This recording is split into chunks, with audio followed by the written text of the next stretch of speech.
Zakatul fitri ni jambo la lazima kwa kila ambaye ana chakula kinachomtosheleza kula siku ya sikukuu.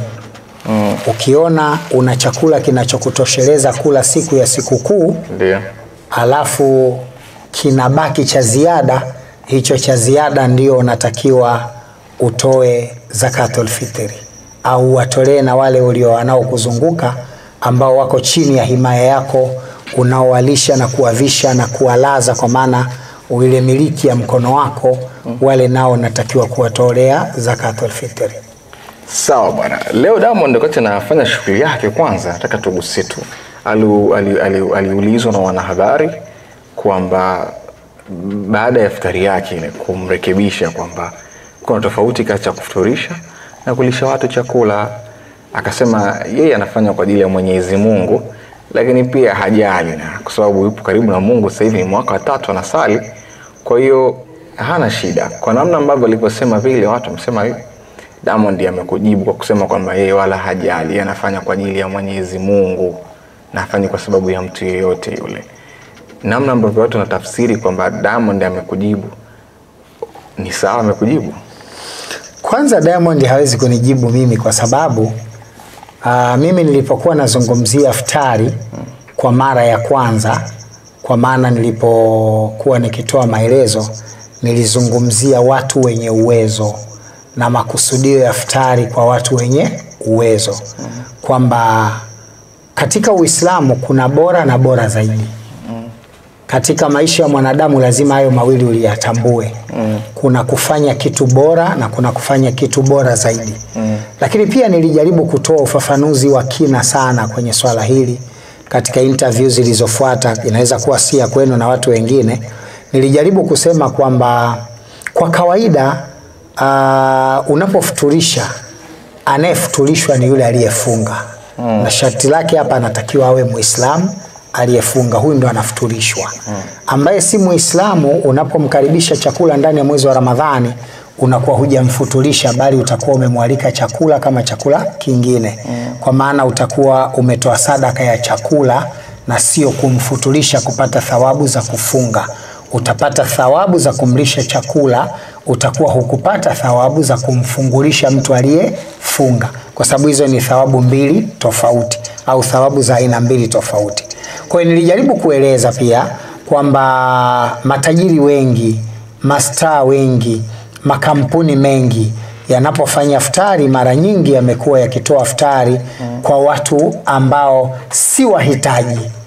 Yani uhitaji wao ni mdogo kulinganisha na makusudio ya Mwenyezi Mungu katika iftari. Mwenyezi Mungu alitutaka tufuturu wenye uwezo na wasio uwezo pamoja, ili kutengeneza umoja na mshikamano katika maisha yetu ya kila siku.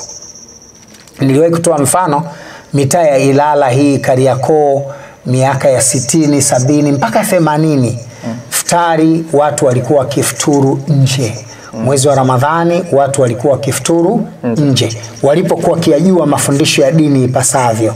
Ilikuwa nyumba 10, 15, 7 mnaozunguka Waislamu eneo lile, mnatandika mikeka nje, mnaweka iftari. Kila mtu aliyepika chake analeta. Aliyepika kunde, aliyepika mbaazi, aliyepika chapati ya maji, aliyepika magimbi, aliyeleta mkate, kila mtu mnakusanya pale. Lengo la kufuturu nje ni kuwasaidia makundi mawili. Kundi la kwanza ni watu maskini. Katika zile nyumba mnazoishi wako watu uwezo wao ni mdogo. Kwa kuwa wao wanaweza wasipate iftari nzuri, labda ya vitu vinavyonukia, nyama za kukaanga na kadhalika. Kufuturu nje mnakuwa mmewafanya na wao wanaihisi Ramadhani kuwa ni ibada nzuri, na wanafeel kufuturu vyakula ambavyo ni vizuri, vyenye thamani. Lakini la pili, mnawasaidia watu ambao ni wapita njia. Kuna baadhi ya watu inamjia adhana katika mihangaiko yake ya kutafuta riziki, yuko eneo ambalo mpaka akifika kwake itamchukua lisali moja baada ya muda wa kufuturu. Kwa kuwa mmefuturu nje, hawa wote wanaopita wataputa muda wa watakaa pale na watakula, kwa maana watafuturu na nyinyi. Utapata thawabu za kumfutulisha mfungaji ambaye alikuwa anapita njia, hakuwa na uwezo wa kupata futari na yuko mbali na eneo la kufuturu. Lakini iftari ya nje pia ilikuwa inasaidia kuwafanya wasiokuwa Waislamu ambao mnaishi nao katika maeneo yale wanapata muda na wao kupata futari ile, kupata chakula kile maalum, kwa sababu futari ni chakula maalum kinacholiwa ndani ya Ramadhani. Mimi mara kadhaa nimekuwa nikiona mikoa mbalimbali nikitembea. Mwaka juzi nilikuwa Arusha kule, nimeona mwaka jana nilikuwa Komoro, baadhi ya saumu na saumu nyingine nilifunga Dar es Salaam. Lakini kuna kitu nilijifunza. Ukienda Arusha mwezi wa Ramadhani, karibu robo ya wanaofuturu ni Wakristo. Mwezi wa Ramadhani ukienda Arusha, karibu ya watu robo wanaokwenda katika migahawa ya kufuturisha huwa ni Wakristo. Yani wenyewe wana feel comfortable kwa kuwa wanapata fursa ya kufuturu, kula vile vyakula vya Ramadhani ambavyo huwezi kuvipata muda mwingine usiokuwa Ramadhani. Uji wa ngano, uji wa muhogo uliotiwa pilipili manga kidogo, uji wa mchele uliotiwa maziwa kidogo. Vyakula kama hivi huna muda mwingine wa kuvila isipokuwa ndani ya mwezi wa Ramadhani. Kwa hiyo lengo la futari ilikuwa ni kuwasaidia jamii inayokuzunguka ambao wanataka msaada. Yuko mwandishi mmoja aliwahi kuniuliza akasema, lakini bwana Diamond katika futari yao ya Wasafi aliwaalika na watoto yatima. Nikasema kama kafanya hivyo ni sahihi sana na ndiyo inavyotakiwa, kwa sababu hawa mayatima hawa inaweza kuwa kafanya kitu kikubwa zaidi. Wanaweza kuja pale mayatima 10 tu wakafuturu, basi wakawa bora zaidi kuliko wale watu 600 wenye uwezo, wenye VX, wenye nini waliofuturu na Diamond na kampuni ya Wasafi. Wale 10 tu mayatima, futari ile inaweza kuwa na malipo makubwa zaidi kuliko kwa wale matajiri ambao wamekwenda kufuturu na yeye pale, hali ya kuwa wao hawana shida, hawana haja, hawahitaji msaada wote. Ndio lengo langu na ndio mafundisho yangu. Kwa hiyo niseme na nirudie tena, hata tunapokwenda kwenye chakula cha Eid al-Fitr kesho, watu wote wenye uwezo wajitahidi watoe zakatul fitri. Na zakatul fitri ya kwanza umtazame mtu katika nyumba au mtaa au eneo unaloishi mwenye uchumi duni, umwezeshe kufanikisha maisha. Kama zakatul fitri yako labda ina watu, let's say ina watu labda 15, inakwenda mpaka pengine 1080, basi nunua mchele. Kama kuna maskini 3 ama 4, nunua mchele pale kilo kadhaa, kama ni kilo 10, nunua kuku wako kama ni 3, 20,20 au 15,15, mchele kilo 5, wapelekee hawa maskini 3. Kiona vitoshi, una uwezo wa kununua kuku mmoja, una uwezo wa kuchukua mchele, toa mchele kilo 2.5 ile ya kwako ya kibaba ambayo unatoa kama zakatul fitri. Ukishamaliza hapo, nenda kachukue kuku, nunua nyama, peleka kwa maskini akale. I feel comfortable, I hisi raha. Siku ya sikukuu ni siku ya furaha, ni siku ambayo maskini wanatakiwa nao watabahari katika furaha, wajihisi kwamba na wao Mwenyezi Mungu amewakumbuka kupitia viumbe wake. Kwa hiyo huo ndo msingi wa kufuturisha. Sasa maelezo haya mimi sitaki kusema kwa Diamond amenijibu mimi, kwa sababu sidhani kama kuna kosa amelifanya na hakuwa na sababu ya kunijibu, japo sijaipitia hiyo interview. Nitaipitia kwa kina nisikilize, lakini niseme mimi nimejaribu kueleza. Lakini kama alisema yeye anafanya vitu kwa kutafuta radhi za Mwenyezi Mungu na hafikiri comment, huo ndo ujasiri na hiyo ndo kanuni. Unapotaka kufanya jambo ukisubiri comment za watu zinasema nini, unaweza usifanye jambo lako. Kwa sababu katika maisha usiangalie watu wanasema nini juu yako, kwa sababu wewe huangalii watu wanafanya nini kwa ajili yako. Kwa huna sababu ya kuangalia watu wanasema nini juu yako. Cha msingi ni kufanya yale ambayo unaona una faida kwayo. Lakini kama pia alisema ana miaka 3 sasa anaswali swala 5, hilo ni jambo la msingi sana, anaitengeneza akhera yake. Na katika Uislamu kuna mizani brother. Katika Uislamu kuna mizani siku ya kiyama. Watu wote baada ya kufariki na kufufuliwa siku ya kiyama, watu wataingizwa katika mizani. Sio wao wenyewe watapimwa uzito wao, matendo yao walioyafanya duniani yatapimwa katika mizani. dhambi zitawekwa mzani wake na mema yatawekwa kwenye mzani wake, kama unavyoona jiwe na ile karai ya kuwekea unga ama mchele. Na kutakakozidi ndiko utakakoangukia. Kukizidi kwenye maasi, mema yakawa machache, utaingia motoni. Kukizidi kwenye mema, maasi yakiwa machache, utaingia peponi. Sasa kama ana swali, anafanya jambo la kheri, na pengine kwa kusema hivyo anawamotivate vijana wa Kiislamu waone kumbe kufuga nywele za rasta hakukuzuii kuswali, kuwa unaimba hakukuzuii kuswali. Ni bora kuwa mtu unafanya mambo yako ya mziki, unafanya mambo yako ya bangi, lakini ukifika muda wa kuswali unaswali. Faasa pengine Mwenyezi Mungu ipo siku atakuongoa jumla na kukupeleka katika khairati, kuliko ukawa Mungu humtaki, maasi unaongeza. Hilo ni tatizo zaidi, kwa sababu hujui nini kitatokea, lini utaondoka duniani, lini utaumaliza mwendo. Okay, sawa.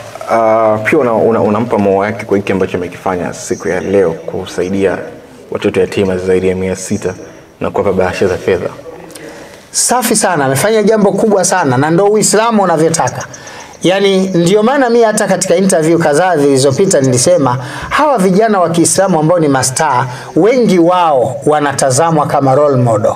Na Waislamu wengi wasokuwa na uwezo na vijana wa Kiislamu na hata vijana wasokuwa wa Kiislamu huwa wanawatazama hawa vijana kama role model wao. Kwa hiyo wajitahidi sana kufanya vitu ambavyo vitafanya watu wengine wawe wamewamotivate katika kufanya mambo ya khairati. Kwa hiyo mimi niseme kama kweli leo wametoa watu 600, wamewapa chakula, wamewapa bahasha, wamewapa furaha, wallahi atakuwa amefanya jambo kubwa la kheri, na inawezekana kwa sadaka hiyo atakuwa amezima maasi na makosa mengi aliyomkosea Mwenyezi Mungu, kwa sababu Mtume SAW asema mkifanya baya basi fuatilishieni jema, mkiwa mmejiona mmefanya baya fatizieni jema ili kufuta lile baya. Kwa hiyo kuna wakati kutenda kheri kuna kusaidia katika maisha yako. Okay.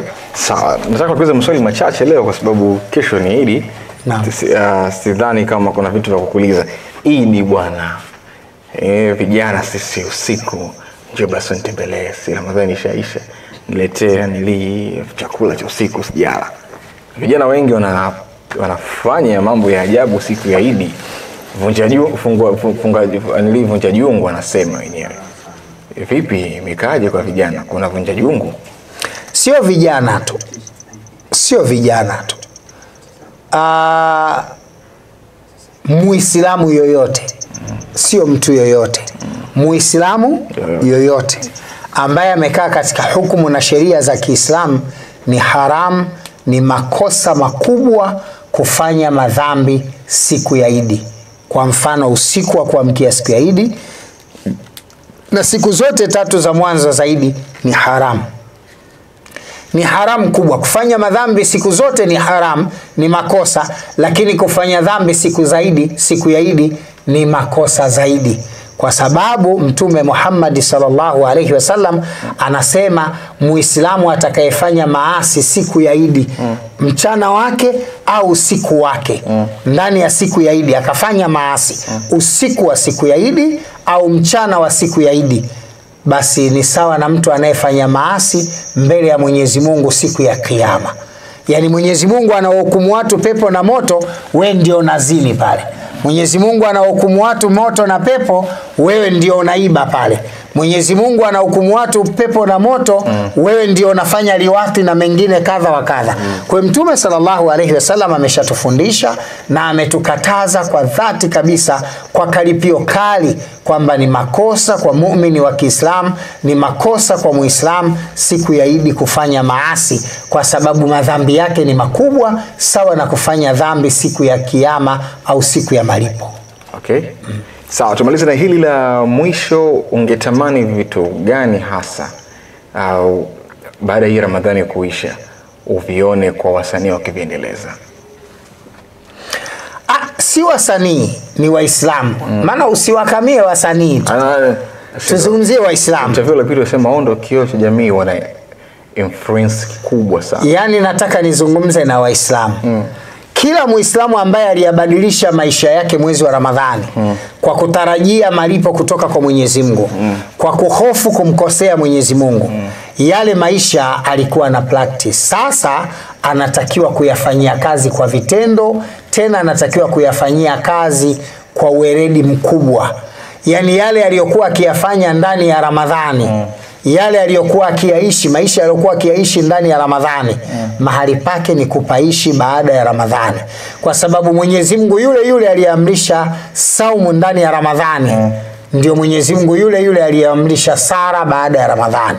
Kwa hiyo baada ya Ramadhani watu waswali swala 5, watu wafunge Jumatatu na Alhamisi, watu wafunge zile siku za Lailatul Badri, siku za mwezi 13, 14 na 15, watu watoe sadaka sana, watu walishe maskini sana, watu wafanye mambo ya khairati yote, watembelee wagonjwa, wawe na huruma kwa wenzao, wawatendee wema wasiokuwa Waislamu, wawaalike vyakula wasiokuwa Waislamu. Sio mmewaalika vyakula na maaskofu wakati baada ya wakati wa Ramadhani ikipita hakuna sababu za kualika. Hapana, pata muda mwalike shekhe, askofu, baada ya Ramadhani mwalike aje apate chakula kwako. Fanya hivyo kwa kutafuta radhi za Mwenyezi Mungu. Kama unaona mazingira kwako haruhusu, amua kwenda hata hoteli, pikisha chakula sahani 15, 20, 30, agiza watu wakae pale wale mchana mmoja, Ijumaa, Alhamisi au siku nyingine yote unaenda nafaa. Hayo ndiyo maisha ambayo Mwenyezi Mungu anataka tuyaishi.